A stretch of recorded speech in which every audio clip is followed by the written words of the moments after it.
Comment est votre blanquette? Écoutez mon brave, comme un plat aristocratique du 19e, composé de viande blanche, de sauce blanche, d'où le mot blanquette, blanc en allemand. Et en 2009, elle a été élue plat préféré des Français. Oh putain, une blanquette! Trop fort, j'adore ça! Bah attends, si je faisais une blanquette ce soir à Claire, avant de partir en mission. Et là l'idée, t'es trop fort toi.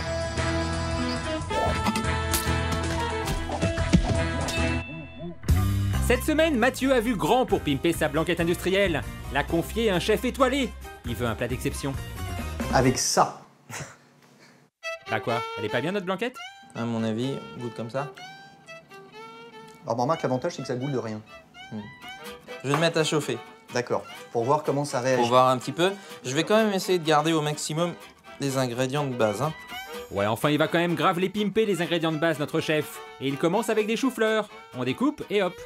On va mettre un petit peu de lait. Ok. On n'a pas besoin d'en mettre beaucoup. Je mets tout de suite un petit peu de sel. D'accord. Mais ce qui m'intéresse là, c'est vraiment de récupérer le lait qui va avoir le goût de chou-fleur. Parce que c'est elle qui va me servir de sauce en fait. Tu vas infuser du lait. Là, je fais infuser mon chou-fleur. Je vais le laisser tranquillement, vraiment. Il faut juste que ça monte en température et après, il faut que ça infuse. D'accord. Et pendant que votre chou-fleur se la coule douce dans son lait, Eric s'attaque à l'accompagnement. Ouais, il le trouve triste le riz de notre blanquette indus. Alors pour que ce soit moins triste, il rajoute du riz noir qu'il cuit dans un bouillon de volaille.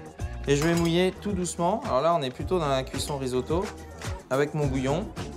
Ok, le risotto est en route, ça vous laisse le temps de faire revenir dans du beurre et une pointe d'huile de sésame, des oignons et des rondelles de poireaux verts. Et pour la sauce, on fait quoi? Ben on mixe du sésame noir. Là, sésame noir, c'est un peu plus fort, on va dire, c'est un peu plus prononcé. C'est un peu plus torréfié, oui.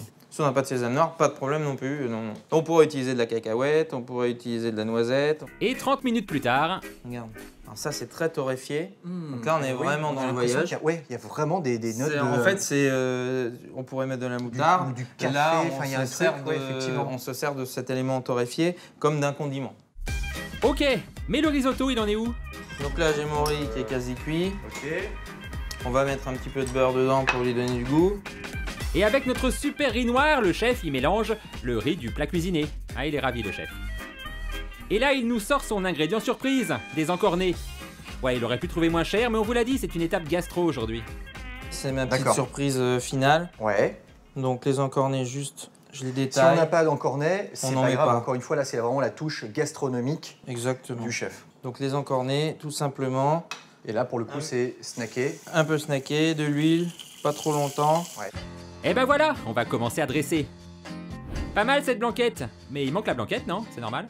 On est bien obligé d'intégrer comme ta blanquette que tu m'as ramenée. Qu'on n'a pas goûté, mais a priori, on fait confiance. Hein. De toute façon, on peut rien faire. Là, je peux clairement. rien faire. Là, ouais. La viande, c'est la viande. J'aurais pu la passer à l'eau, la nettoyer, la replonger dans autre chose, mais bon, Ouais, la cuisson, je peux pas l'améliorer. Hein. d'accord. Parce que de toute façon, c'est... Ou la fait deux qualité fois, de la c'est viande, fait je peux pas l'améliorer. De toute façon, on part du principe qu'on achète quelque chose pas cher, ça peut pas être bon. Hein. pas. D'accord.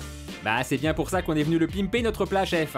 Alors on a notre riz, on a notre blanquette, on rajoute les oignons, les poireaux et notre infusion de lait au chou-fleur.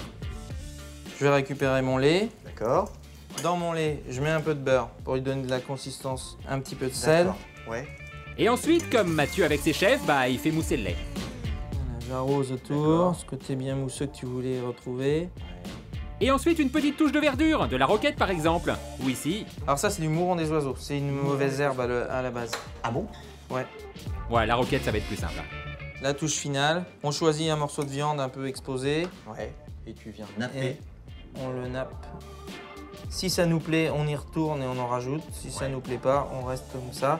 Et là, on a vraiment ce côté torréfié qui vient apporter cette touche de voyage. Ouais.